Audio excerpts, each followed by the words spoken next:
kubatali masanano dziko muchifukwa ndi Mulungu nthawi tupitiriza maphunziro athu tsopano tinasira wikatha inu Mulungu mukhale pale pathu mukhale mukutiyendera chifukwa Mulungu amoyo tikupemberanso Ambuye kuti mukamudzoze mtumiki wathu brother Jason Ambuye Yesu tikufuna kuti mukamudzoze nemphamvu ya Mzimu Woyera kuti chimene angachiphunzitse chichokere chokhachi chimene mwamuyankhula mulemekezeke chifukwa mawu anu ndi amoyo amene amapereka chiyembekezo kwa wina aliyense amene achilandira mukulemekezeni chifukwa maphunziro wako kutiphunzitsa zozama inu Mulungu wokhulupirika wa nthawi zonse chimene tichilandira chambuye kabika zipatso mkati mwathu kuti kapembedzetsa anthu ena mu dzina la Yesu Khristu Ambuye wanga tikupemphera. Amen. Amen. Amen. Pastor, if we could sing a song, if someone could sing a song.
Amen.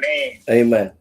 So, to everybody who's come, I thank you for all coming, and I look forward to studying with you today. Amen. Last time we studied, we looked at God's sovereignty.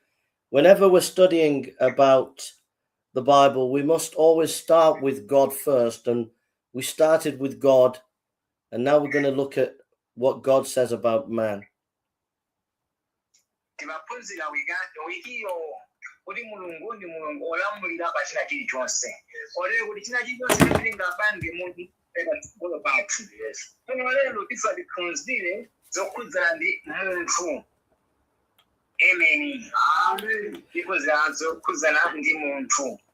We're going to learn 6 big things about man, what God says about man.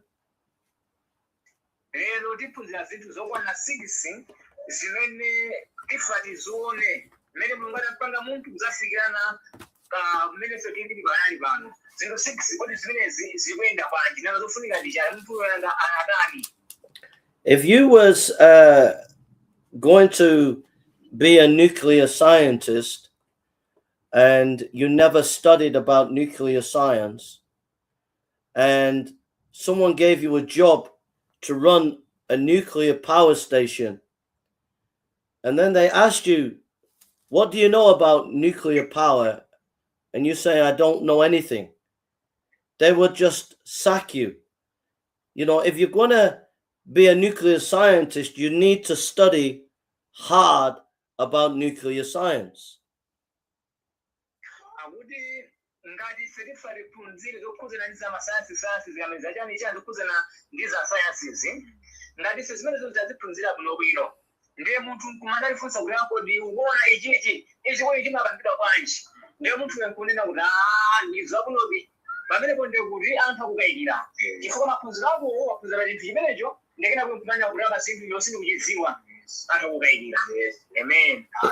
Imagine you have hundreds of nuclear scientists running around saying that they are scientists, but they've never ever studied about nuclear science. You would think they're crazy.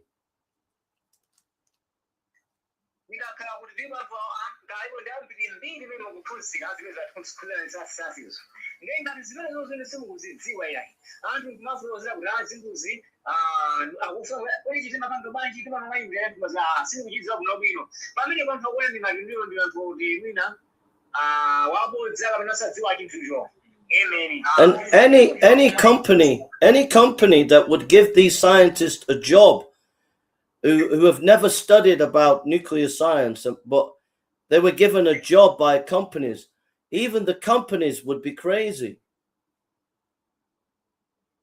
Say that again.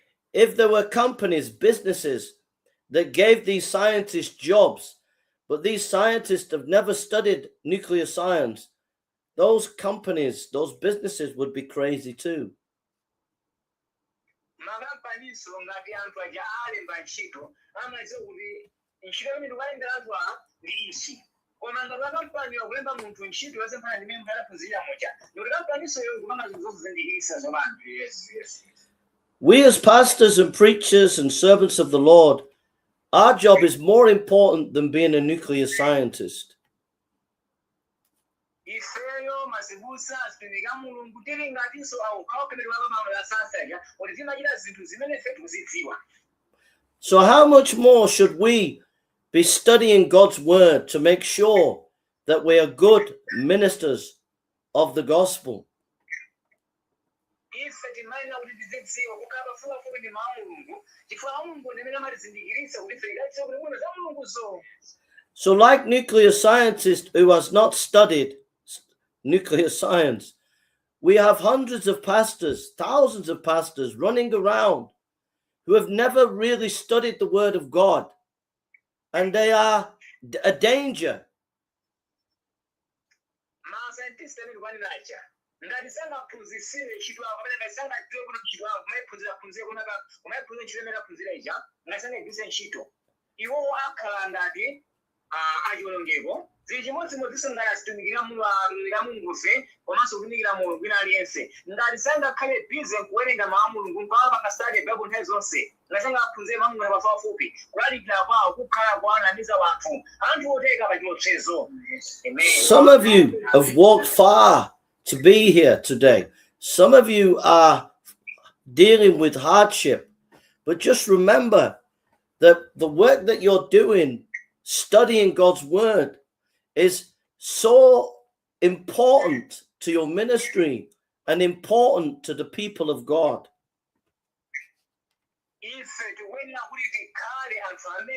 Tikuyenera kuwawerenga mawu a Mulungu pafupi kuphunziranso mawu a Mulungu kuphunzira pafupi tikatero tipangisa kuti anthu amene waphunzitsa aja akadziwe za mphamvu za mawu ake a Mulungu. And it will bear fruit in your ministry, and it will bear fruit in the church because of the sacrifice that you're making today. Chifukwa zimene mukuphunzitsa zimene mawu ake a Mulungu anthu akamba kupereka zipatso zochuluka zoonetsera mawu a Mulungu aja ngakhale utumiki uperekanso zipatso kudzera mu mawu a Mulungu aja chifukwa ife kuphunzitsa zenizenizo za m'Baibulo. Amen. So this might be hard work sometimes, but don't be discouraged. Keep studying and keep growing in the word of God. Ife tikakhala tisamafokesedwe koma tizilimbikitsa kuti kulisa mu nyimbo zopereka nyimbo zowawa koma tisafoke tikhalebe pakuwerenga mawu a Mulungu ndi kukulabe moto uzimu pokhulupirira mawu a Mulungu ndi kupeza kusogolo mawu a Mulungu. Amen. So the first thing we need to learn is, why did God put man on the earth? And it was for man to have a home. It was God giving a chipindi, a room for man to live in, is the earth.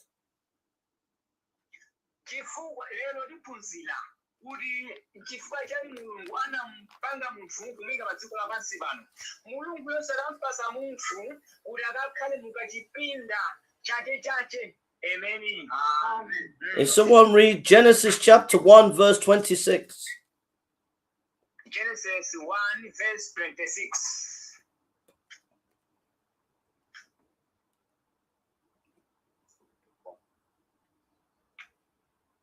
26. Ndipo anali Mulungu tipange munthu muchifaniziro chathu monga mwa chikhalidwe chathu alamulire pa nsomba za nyanja ndi pa mbalame za mlengalenga ndi pa ng'ombe ndi pa dziko lonse lapansi. So God provided a home for man, and then man was created. Second main point. Man was created to possess the earth. munthu adapangidwa pa dziko pano kuti akakhale oyimirira ngati mulungu, akakhale pa dziko pano ngati oyimirira mulunguyo. Turn to Genesis 1:28. Genesis chapter 1 verse 28. Mulungu ndipo anadalitsa iwo, ndipo adati kwa iwo, mubalane, muchuluke, mudzaze dziko lapansi, muligonjetse, mulamulire pa nsomba za mu nyanja ndi pa mbalame za mlengalenga ndi pa zamoyo zonse zakukwawa pa dziko lapansi. So God made man to rule over the creatures, to have dominion over the creation. In fact, the first work that man did was to be a gardener. That Adam was a gardener. Mulungu adampanga munthuyu kukamuyika pa dziko lapansi kuti iyeyo akalamulire, komanso akakhale nawo ufulu ukachita akalamulire zonse zolengedwa dziko lapansi. Komanso Mulungu adampanga Adamuyo kuti akakhale m'munda, mu garden. Adamuyika kuti Adamu akakhale m'munda, munthu adamulenga kuti akakhale mu munda. If you turn to Genesis chapter 2 verse 15. 2:15 Genesis. Ndipo Yehova Mulungu analenga munthuyo namuyika iye munda wa Edeni kuti aulime nawuyang'anire. So I don't know if you can see, but down here you can have a look. If you can show the students, there are gardens here with flowers. Can you see? Yes, we see. Yeah. And you're in a garden. Can you see? Yeah. If you can show students. Yes, everyone see. Yeah. When you're in a garden, it's joyful. You see flowers. You see trees. You see birds. Garden is something to enjoy. So when God put man on the earth, he wanted man to enjoy creation and to enjoy his creation.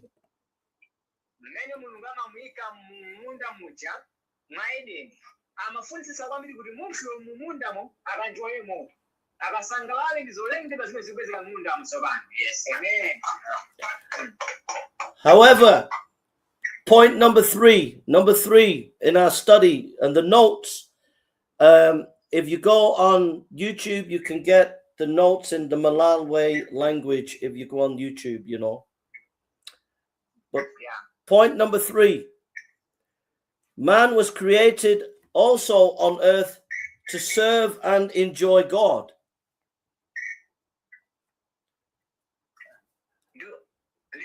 Man was put on this earth not only to have dominion over creation, but also to serve and enjoy God.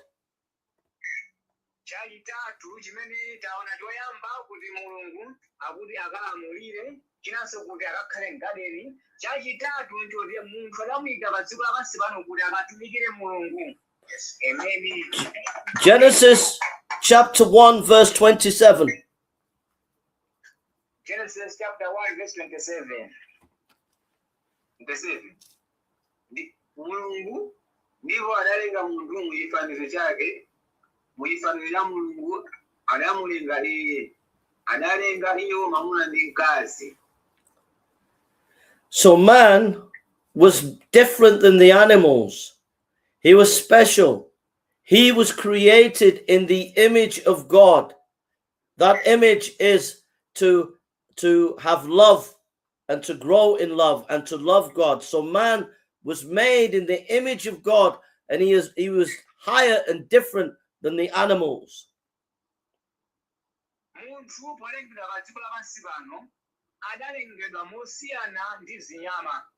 Mulungu adamulenga munthu adamulenga kuti akakhale mchifanizo cha Mulungu. Pamene zinyama zijazala zenye kuzenga mchifanizo, koma munthuyo ndabadira adenga chifukwa iyeyo ali ngati chifanizo cha Mulungu. Turn to Genesis chapter 2 verse 16 and 17. Genesis chapter 2 verse 16 and 17. 16. ndipo Yehova Mulungu anamuwuza munthuyo nati, milembo yonse ya munda udyeko. 17. Koma mtengo wakudziwitsa zabwino ndi zoyipa usadye umenewo, chifukwa tsiku lomwe udzadye umenewo udzafa ndithu. So God also gave commands. Don't eat of a tree. He gave commands to Adam and Eve and to mankind, so that mankind was not dependent on his own wisdom, but he was completely dependent on God and had to obey God.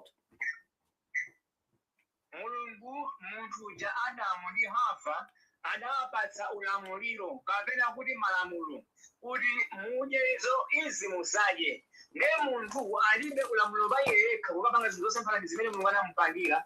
Munthu akwena kuti akapange zimene Mulunguzo wamulamulira. Amen. Turn to Mark chapter 8 verse 36. Mark chapter 8 verse 36.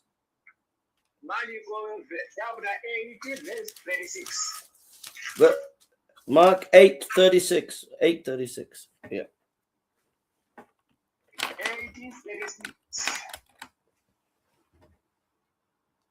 36. Yeah. Mark chapter 8 verse 36. Yeah. Pakuti munthu alindulanji akadzilemekeza mfumu yonse narayabo moyo wake. So here it teaches that man is different from the animals. Man has a soul. Apa kuliphunzitsa wena kuti munthu ndosena ndi china chilichonse. Munthu ali ndi moyo. Amen. Amen. So now something happened because Adam fell. Man became rebellious and rebelled against God. Munthu jatsopano amuza kuti adye chipatso amayenera kuti asadye. Koma atadya adasanduka Adamu ndi Hawa ngati owukira Mulungu. Kapena kuti asanduka mdani wa Mulungu atadya chipatso chatsopano. Amen. Mankind did bad things and they were ayi papane. They were no sorry. Ayi papane. They were no sorry. Man became bad and was not sorry for sin.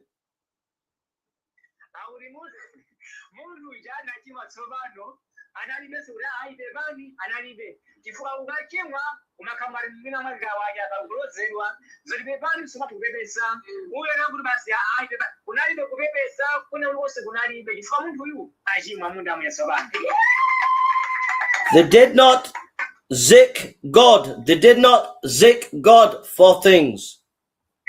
Zikomo, but they didn't say to God, Zikomo for creation.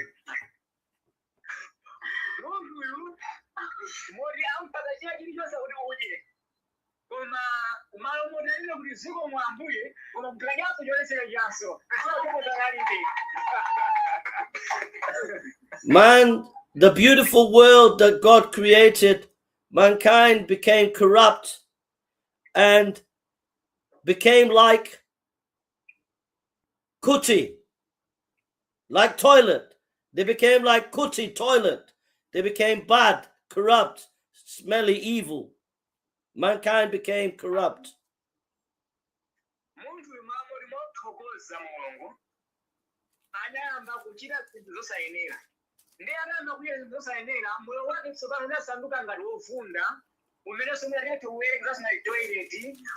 Anangofika kuti munthu ngati ukanguti wachimwa amaso pa umwe wa Mulungu ndikuwolesedwa. Ndipena maenda iye amaenda ngati basi kawonunkha kawotali mwe wakununkha pangaiye zina zongolawika zokha pa munthu wachimwa. So turn to Isaiah 53 verse 6. Isaiah 53 verse 6. Isaiah 53 verse 6.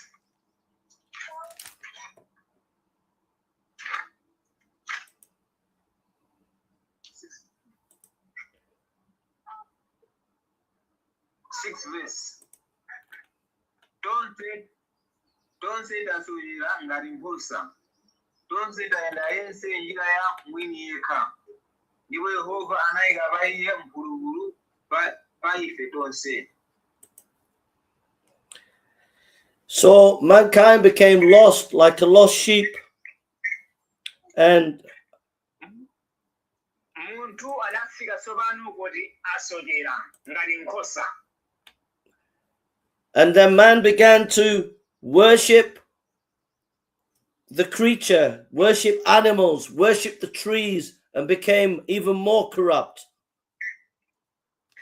Mujanena kuti munthu akwena kuti atumikire Mulungu, ndiye chifukwa choti amba kuchimwa. Munthu akwamba kutumikira milungu yosadziwika, kutumikira mafano, kuyamikira maprofeti, kuyamikira anthu osiyanasiyana, kuzipembedza okha. Chifukwa munthuyo wachoka pamaso pa Mulungu, wayamba kutumikira mafano kusiya kutumikira Mulungu. Turn to Romans chapter 1, verse 25. Aroma 1 verse 25.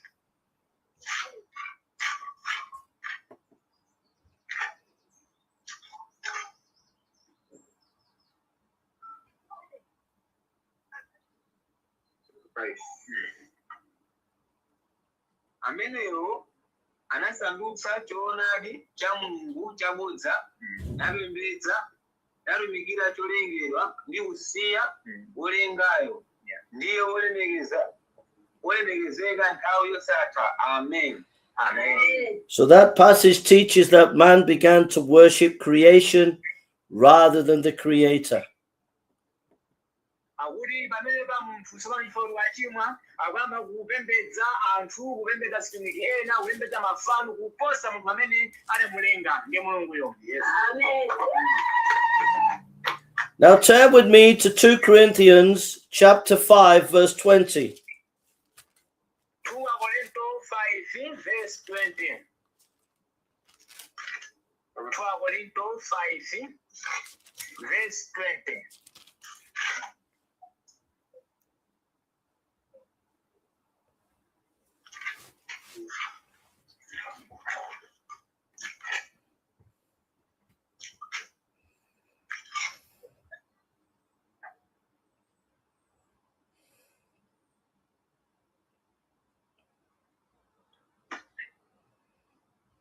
Chifukwa chake tili atumiki mwa Khristu, monga ngati Mulungu ali kudandaulira mwa ife. Tiwumizira inu mwa Khristu, yanjamitsidwani ndi Mulungu. Amen. Amen. So God in his wisdom provided a way back for man to be reconciled with man by the cross.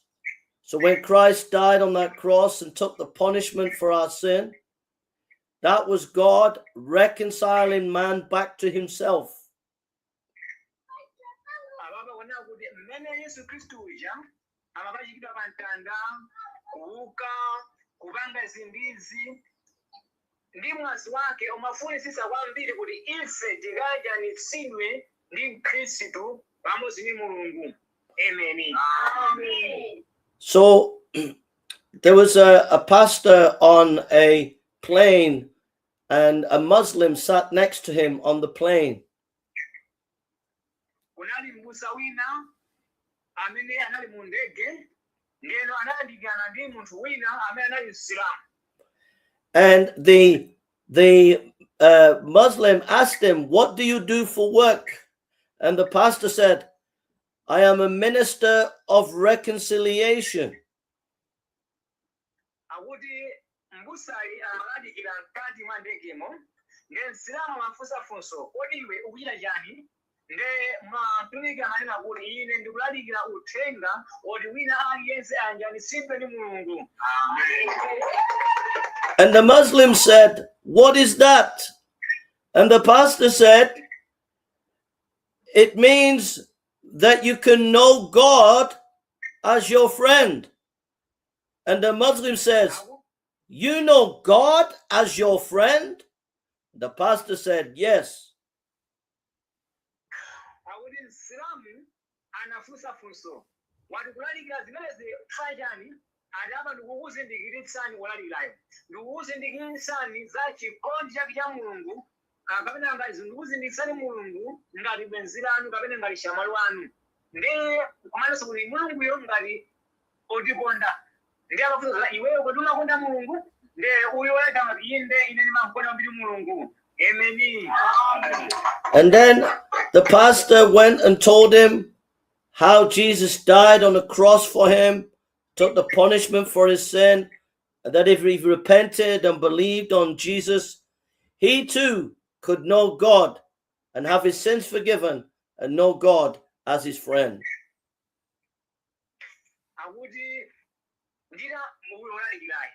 Ngati ndikuziwise kunena kuti Yesu amene tikumkamva panoyi adafa m'malo mwa ine iye alandira chitonzo kukhomera pa mtanda malo moti takafa ine adafa ndiyeyo moti ife ndimene anafika pa mtanda paja ife tinakhululukidwa amene ndikhululukirayo atasa kukhululukiranso iwenso. Amen. If you go to the passage again, if you look at the verse, it says, now we are ambassadors for Christ, ambassadors for Christ, as though God beseech you for us, we pray you, Christ, be reconciled to God. But notice the word ambassador there.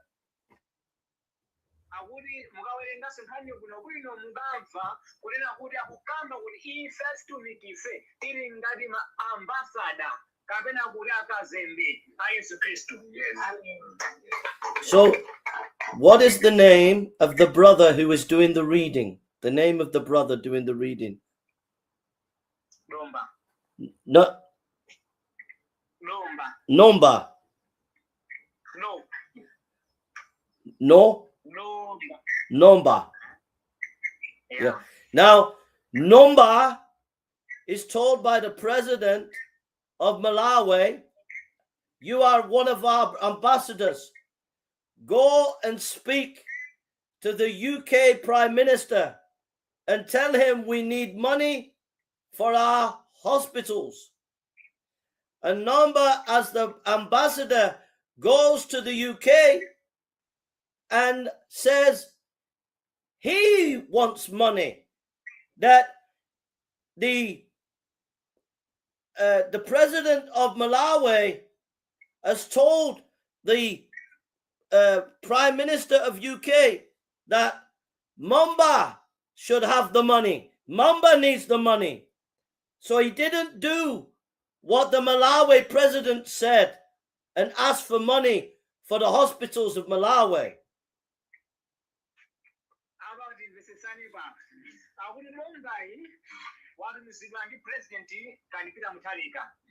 Pita ku UK ukakumane ndi Prime Minister wa UK ngati nduna yakula ku UK mmene upita ku UK ukakumane ndi nduna imene ukamuze kunena kuti President andituma kuti mulithandize ndalama zimene tikalange zipatala ku Malawiku. Ndiye mkulu Nomba iwe nyamuka kupita kumeneko kufika kumeneko nkunena kuti ndapita nda President pita Mutharika kuti mundipase ndalama zomwe ndizanga. As an ambassador of Malawi, you have to say, pass the message on that the president of Malawi has sent you to. You can't change his message. You're not allowed. You're an ambassador of Malawi.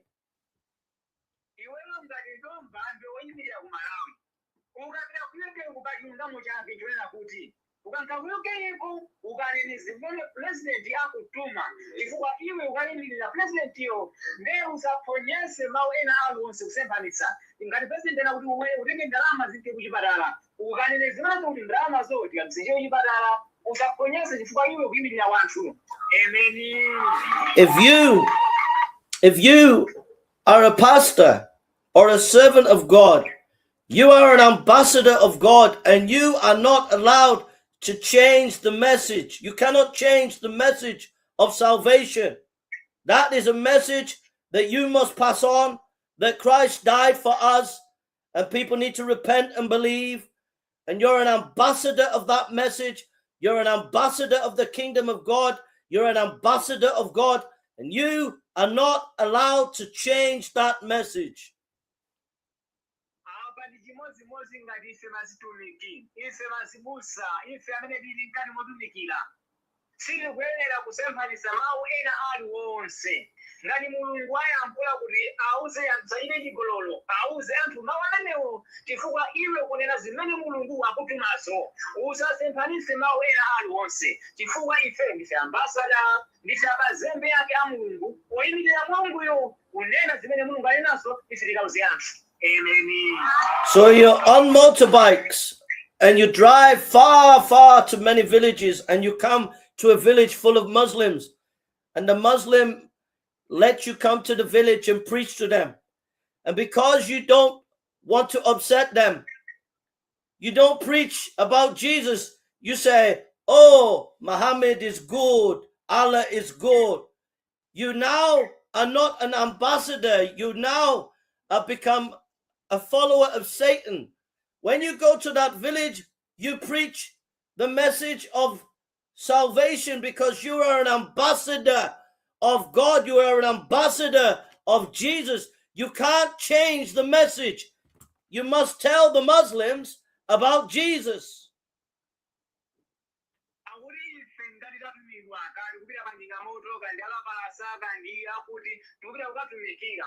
Kumene kuwatumikira kuonekeza kumene kwaikonda asilamu ukhaokha. Ndi asilamu ndi mawu a Yesu Khristu ndi mawu a Mulungu amadana nawo. Ndi ife tisasinthe mawu kwena kuti ena abwera pano ndikukuwuzani ala ndi munthu wabwino kwambiri, Muhammadi akukondani, amatikonda. Iyayi, koma tiyawuze anthu uthenga omveka bwino. Yesu adafa pa mtanda chifukwa cha inu. Mulape mutembenuke mtima kuti akukhululukireni. Tiyawuze asilamu chifukwa ife tatumidwa ndi tili ngati akazembe otumidwa ndi Mulungu tiuze anthu uthenga wabwino. Tiuze anthu uthenga wake tisaupotoze chifukwa pala pena amene kuti amatikutigenda. Amen.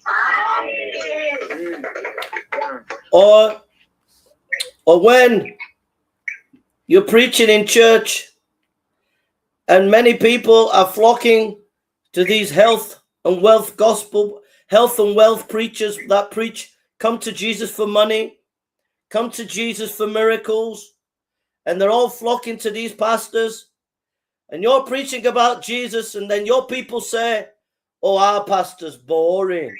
He's boring. He's always preaching about Jesus. He's boring. He's not exciting. He's always preaching the blood of Jesus. Don't be tempted and think, I have to change. I have to stop preaching about Jesus because they think I'm boring. No, you're an ambassador. You must preach the gospel and tell them about Jesus.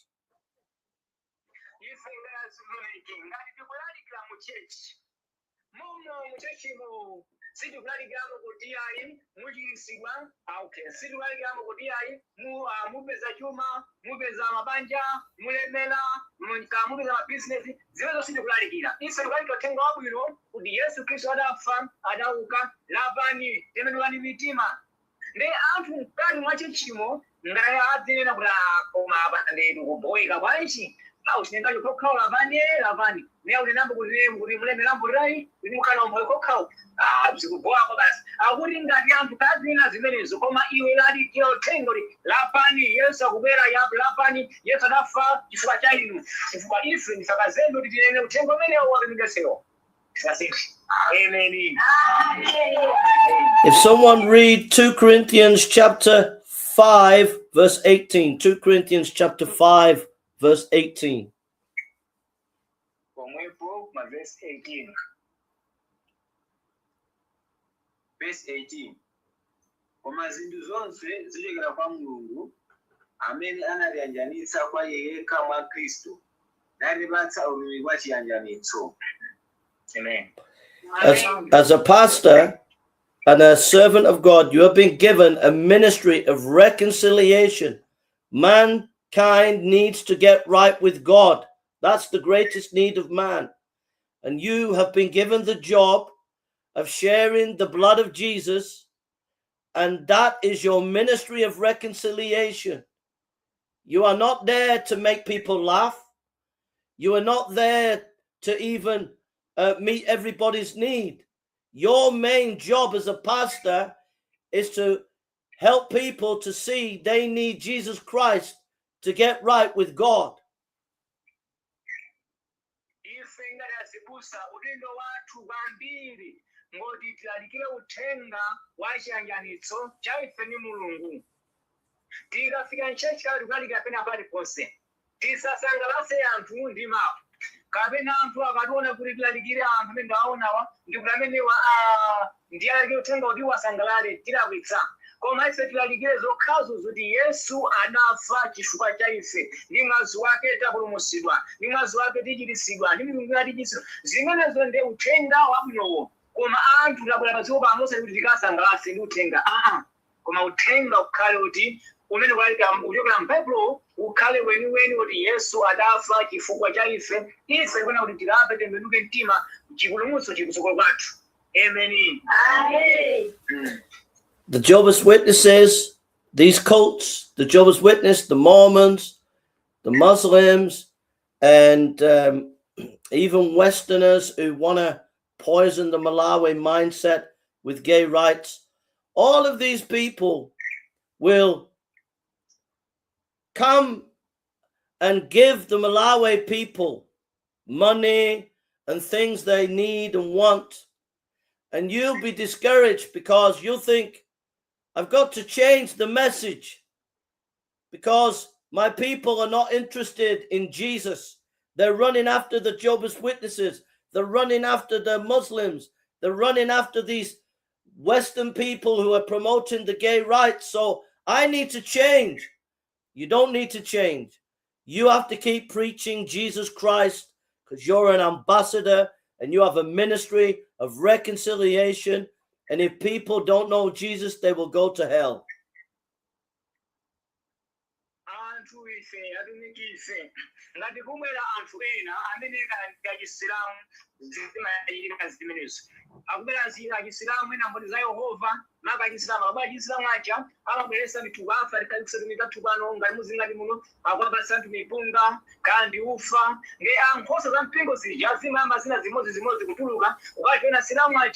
chifukwa chowanga na mphatso zimene waja akubwera nazo koma kumene kutengawo akukamba kwambiri zakuti Muhammad ndiye mtumiki kapena ndiye Mulungu wawo ndiye afungana kutichokera mkati mwa chimucha. Ife tisasiye uthenga umene timalalikira, tilalikirebe uthenga umene ife Mulungu anatipatsa kuti tilalikire chifukwa ife ndife akazembe omuyimirira. Tilalikire zokhazo zimene zili zoonadi zochokera m'Baibulo. Ena gachoka kasachoka koma uthenga wa ife ulalikidwe. Amen. There are brothers, there are pastors in Nigeria today who have been killed by these Muslim extremists and they've had their heads chopped off. We have brothers, pastors who are dying for the faith in Nigeria. So you as a pastor, you as a leader, if you are struggling and suffering because you're preaching the gospel, you're not suffering as bad as some of the Nigerian pastors. So never, ever, ever change the message because you're finding it hard. You keep preaching the truth of God's word no matter what. Even if you have to die, it doesn't matter because this is the truth and this is the message that God has given you.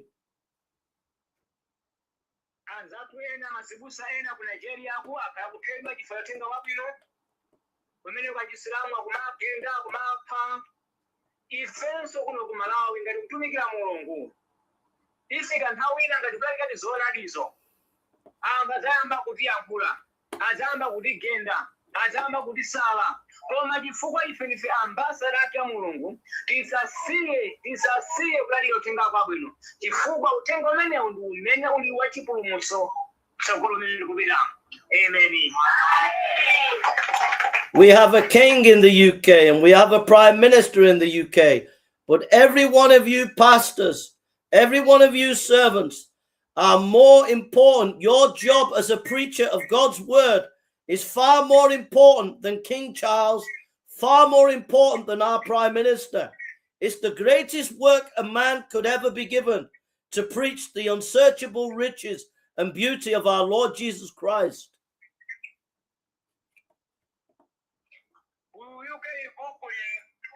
king Charles ali kumenepo kuli prime minister ali kumene ku UK akuti ife nkhe kumala kuno kuna president kwezinduna koma ife mazitumiki tili oposa anthu amene aja chifukwa utumiki wathu uti ndiochokera m'baibulo tikuwauza wanthu zokhazo zimene mulungu akutiuza pamene zauza nga dziko lapansi nge ife tikuyenera tilalikire uthenga pamene wabwino mosayang'ana china chilichonse mosaopa china chilichonse chifukwa ife ndife ambasada a mulungu. Amen. If someone would read 2 Corinthians chapter 5 verse 19 to 21. 2 Corinthians chapter 5 verse 19 to 21. 19 verse 20, verse 19, verse 20, and verse 21 of 2 Corinthians chapter 5. 2 Corinthians chapter 5 verse 19, 20, 21. 2 Corinthians 5 verse 19, 20, and 21. 19 is this. Ndiwo kunena kuti Mulungu anali mwa Khristu alikuyanjanitsa dziko lapansi kwa iye yekha osawawerengera zolakwa zawo ndipo anayika kwa ife mawu achiyanjanitso. 20 verse. Chifukwa chake tili atumiki m'malo mwa Khristu monga ngati Mulungu alikudandaulira mwa ife. So tiwumiriza umu Khristu yanjanitsidwani ndi Mulungu. 21.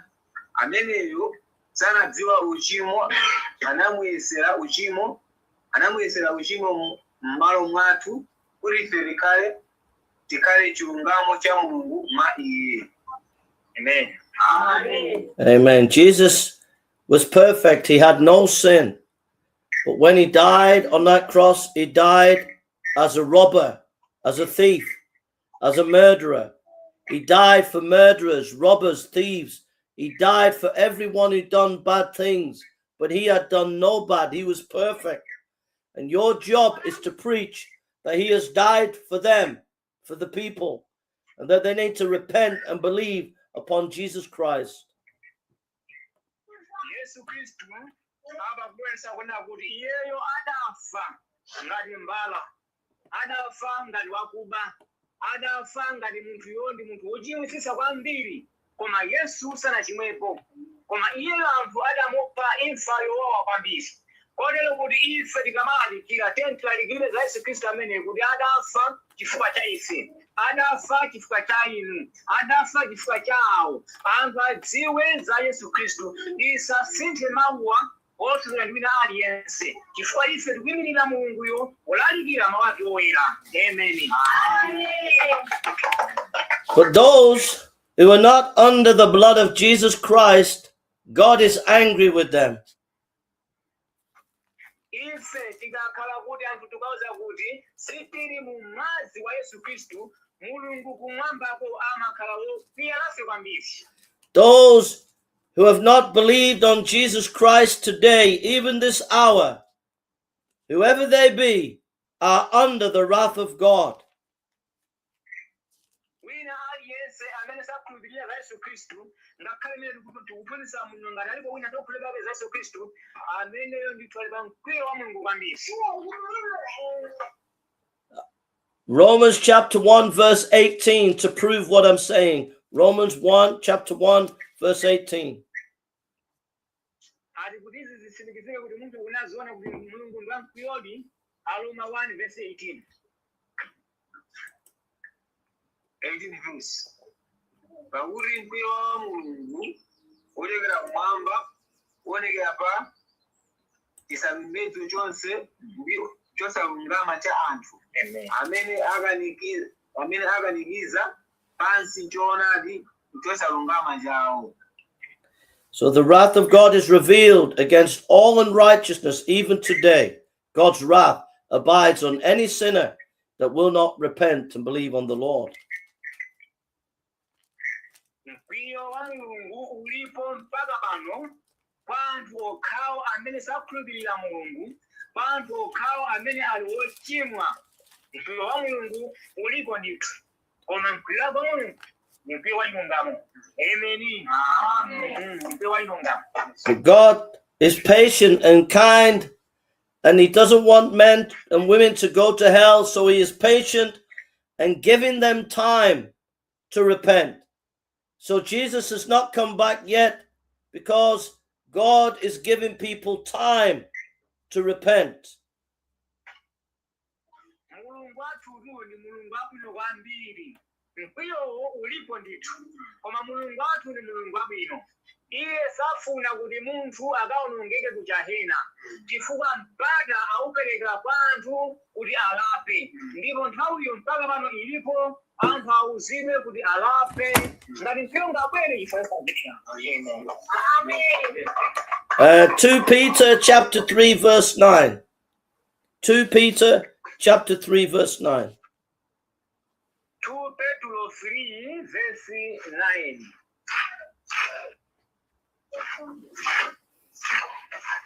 2 Petro 3 verse 9.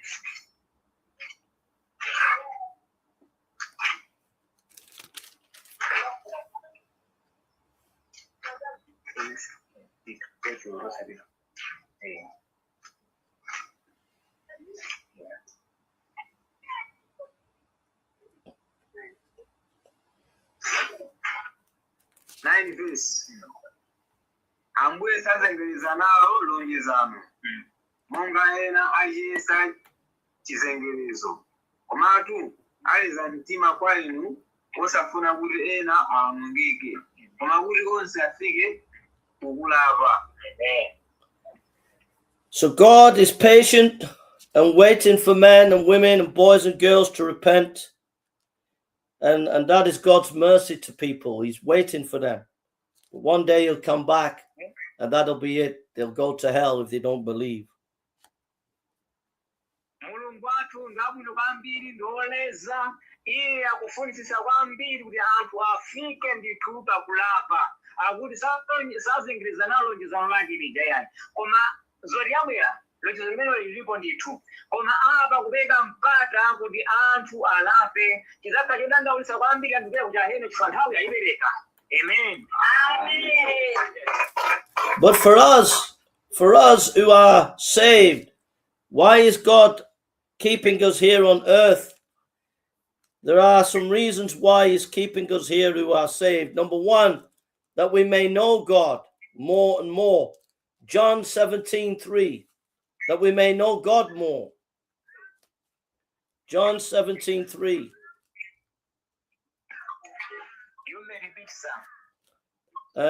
John chapter 17, verse 3. God wants us, while we're here on earth as believers, God wants us to know him.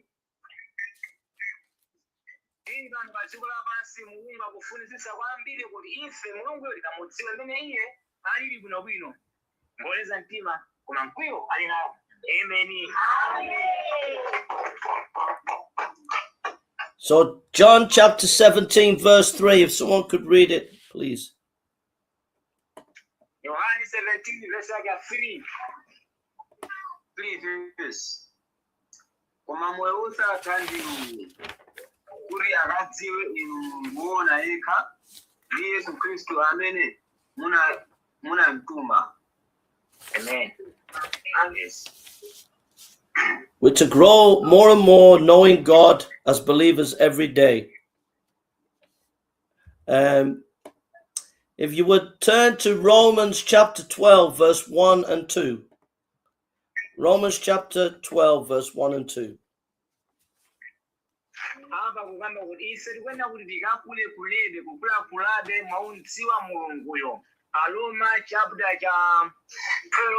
verse 1 and 2.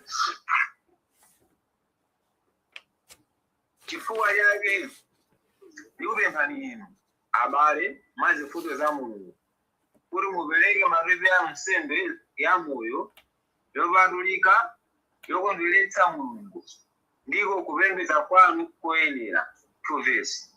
Ndipo musafanizire ndi makhalidwe a pansi pano, koma mukhale osandulika mwa kukonzanso kwa mtima wanu kuti muwazindikire chimene chili chifuno cha Mulungu, chabwino ndi chokondweretsa ndi changwiro. Amen. Amen. So while we're here, we're to obey God and grow in His Word, to be more like Christ, to be obedient to His Word, and to serve God with our life. Ife tili pano tikufuna kuti timve kale anthu omvera Mulungu ndi kuchita mawu ake. Chifukwa chimenecho ndi chimene ife tikuchifuna, ndi chimene chifukwa chimenechi ndi chimene watipatsa kuti ife tikakhale omvera Mulungu.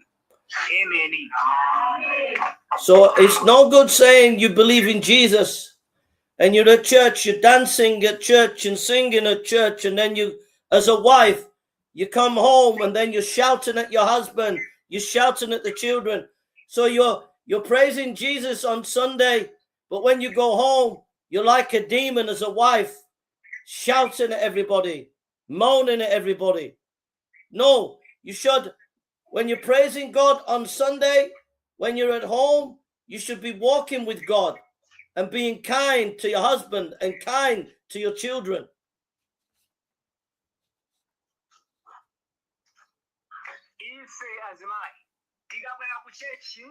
Tikuyimbira kuno kwino, tikuvinira kuno kwino, kupembedza kwathu kuona kukhale ku nyumba, kukhale ku chechi. Komuzuzike? Kupembedza kwathu kuona kukhale ku nyumba, komanso ku chechi. Kosa ikabwera ku chechi kuyimba, kuvina, kusangala.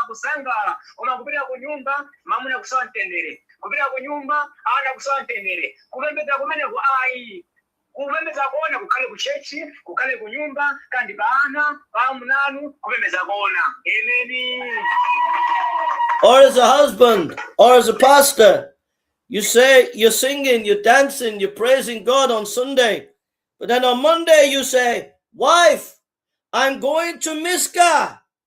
And you go to Miska to find another woman to sleep with her. And then you come back and say, oh, wife, I've been to Miska. Here's tomatoes. But you are lying. No, you live for Jesus on Sunday. You live for Jesus on Monday.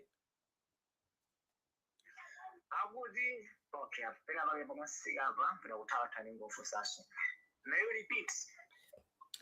Miska is market. Sika. Okay, Sika. So you're on Sunday as pastor or husband, you're singing, dancing, praising God. On Monday, you say to your wife, I'm going to Sika to get tomatoes. And you go to Sika to find a woman to sleep with her. You come back and say to wife, I've been to Sika, here are tomatoes. No, on Sunday you praise Jesus, on Monday you live for Jesus.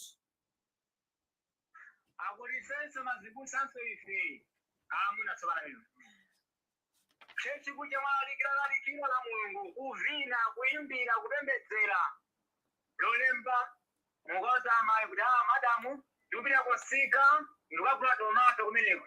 Ndikagula tomato ndimubira kusika kuja, kumene kumapezana ndi chimwe nsijanu, kuchitenda mkayi kulumu, panga zimene zofuna zawo zokera kumukubwera kwa madamu, mukapasa ngabaya kukusika kuja, la Mulungu kuchechi. Kumene kunde kupembedza kotsaonako, kupembedza kuona kukhale ku chechi, komanso ku nyumba. Amen. We are to grow more and more and be like Christ. 2 Corinthians chapter 3, verse 18. 2 Corinthians chapter 3, verse 18.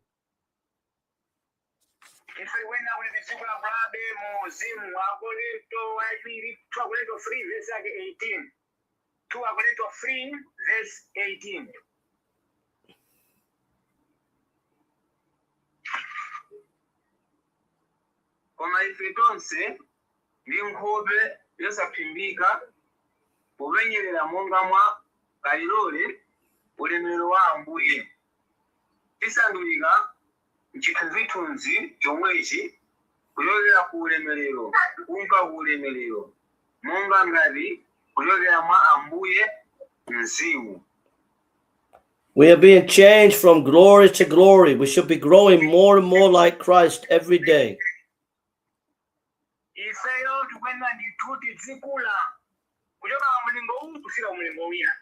kuchoka pa ulemerero uwu kupita ku ulemerero wina osatemeka ngambukalira dzana muja kunkali omwe chobeye iyayi tizisinthika muzimu. Amen. If I come to your mobile phone shop and you're selling a phone for £100, and I come to you and say, Zingate phone, and Zingate phone, and it's worth £100, and you say £200, you're lying. You are lying to me because you are selling for 100, but because I asked you Zingate, you put the price up. So you're not living as a Christian, you're cheating people. You know, you to live like Christ and for Christ and be like Christ.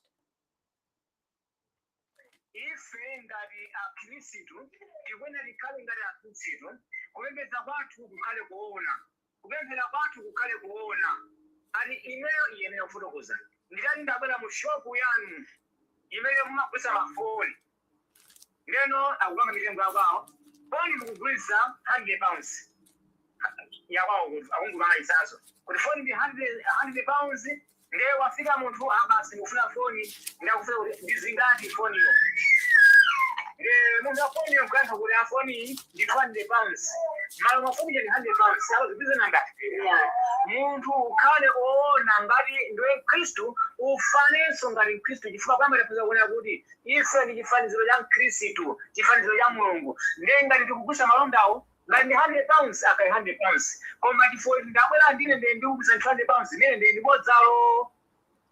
Amen.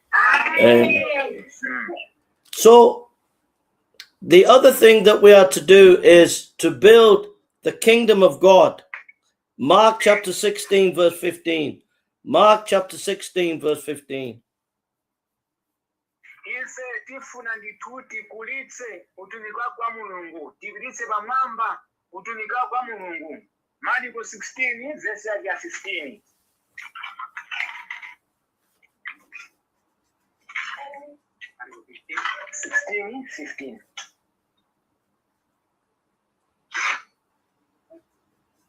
Ndipo analenga nawo mukani ku dziko lonse lapansi lalikani uthenga wabwino kwa olengedwa onse. Amen. Amen. As a pastor, as leaders, as servants of God, as young people, we're to be building the kingdom of God. Ifeyo ngana sogoleri amazibusa taji nyamata ife likwena kuti tikulitse uthenga wake wa Mulungu, tikulitse ntchito yake ya Mulungu ibile pasogolo. Some of you make inside your house look nice, you paint inside your house, you make it look nice, but yet you won't get a broomstick and clean the church. This is wrong.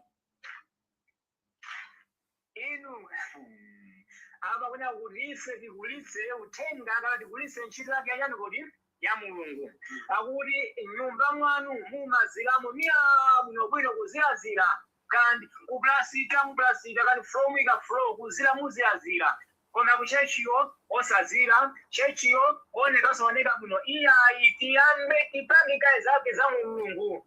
Amen. Azeni mai mukukhona unyamlancenga wa. You sit at home, you have nice meal, you enjoy nice meal, yet you know your pastor is hungry.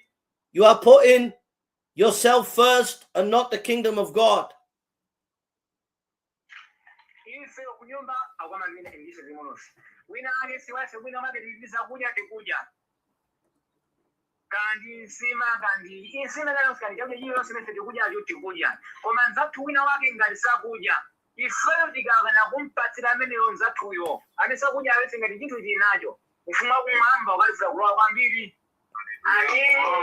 Some of you young people are more interested in making money, and you're trying to make money, but you don't help the pastor to do evangelism. You're not helping the church, and so you get nowhere. You don't achieve anything.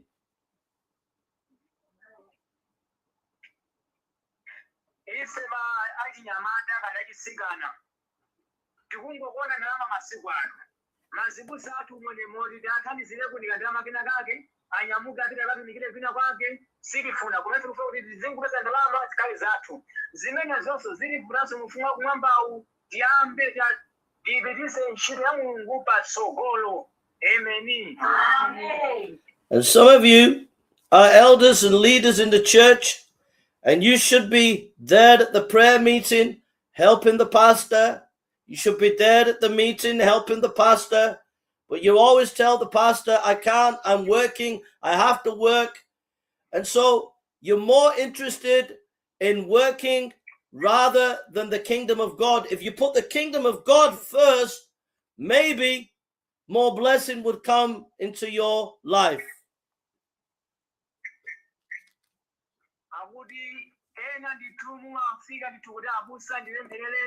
Ntchito nfuna ntchito akukuyendererani inde komeni kuchechikosa nkako dende mukungopita ku ntchitoko sizikuyenda pamenepo choyambira kaya muyambe mafuna ufumu wake ndi chilungamo chake kaya kenako zinazo zibere pambuyo inuyo mupizikiraso kuchechi zangole mundiri ndinokoka iyayi. Those who are pastors today, every one of you pastors, if you put God's work first, he will provide, he will make a way for you and your family.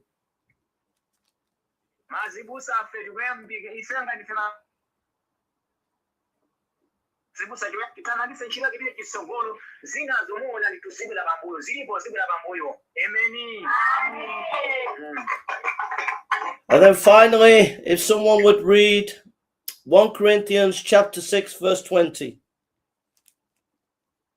1 Corinthians chapter 6, verse 20. 1 Corinthians 6, verse 20, verse 20. Pakuti munagwidwa ndi mtengo wake wa barali chifukwa chake lemekezani Mulungu muthupi lanu. In Ghana, whenever there's an evangelistic mission or event, the bishop or the apostle or the pastor will do huge picture of himself, big picture of himself, and promote the mission. But it will be the picture of the bishop. It'll be the picture of the pastor or the apostle. And if you go into Ghana and drive down the main highway of Accra, you will see giant pictures of these pastors, giant pictures of these apostles and bishops. And you know what it is? They are glorifying themselves. They are not glorifying God.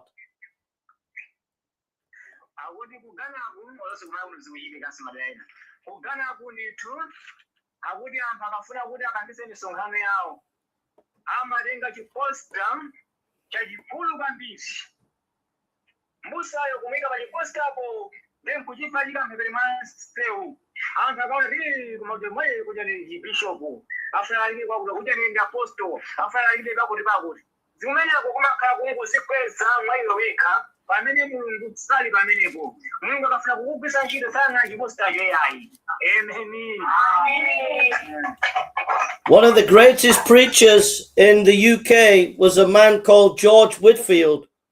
He lived a few hundred years ago, and when he preached, 10,000, 20,000 people would come out to the fields to hear him preach. George Whitefield, a preacher 200 years ago, when he preached, thousands would come out into the fields to hear him preach.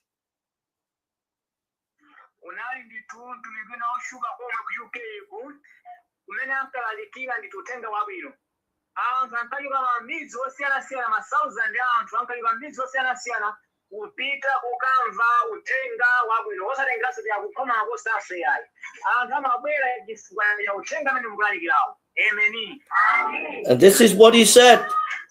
He said, let the name of Whitefield die, let the name of Whitefield die, and let the name of Christ be exalted.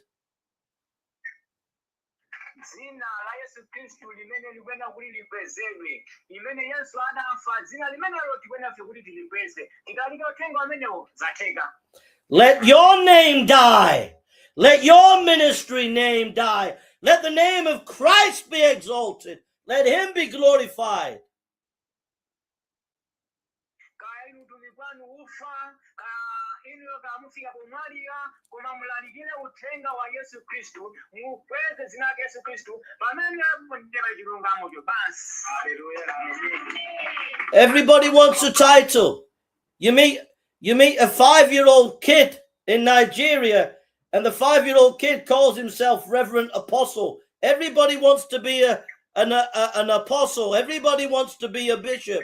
Everyone wants to be a reverend. They all want titles. But let Christ be glorified. Let him be honored. It's about him and his glory, not our titles, not our ministries. Let us glorify our God in ministry. Uganda kani maikwena kani Nigeria ngasi Malawi munonso chimodzimodzi anthu akufuna maudindo apamwamba kwambiri ine ndikhale apostle, ine ndikhale bishop, ine ndikhale overseer, ine ndikhale kani mtumwi kani prophet kani ndani zimenezo zilime ntchito ndi maudindo chabe ya dziko lapansi koma udindo waukulu ndi wodikilalikire uthenga wabwino wa Yesu Kristu kukweza dzina la Yesu Kristu Ambuye. Amen. So we finished our study today.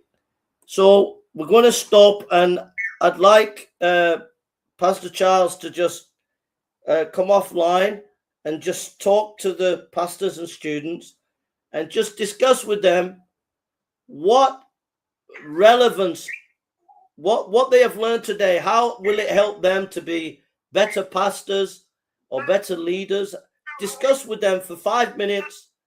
And then maybe choose one person to come and share, and then we'll close in prayer. So if you phone me back in 5 minutes' time.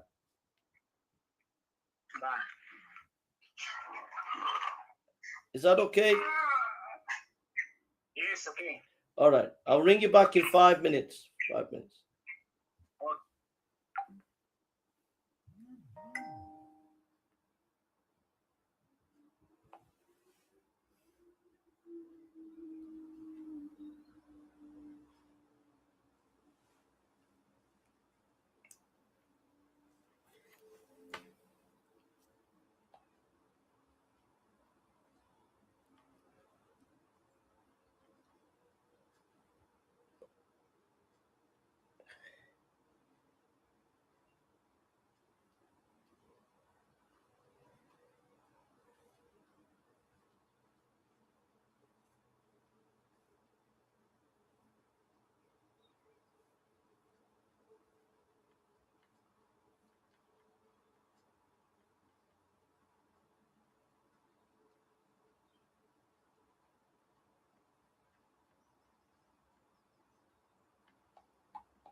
You sound so down, sweet.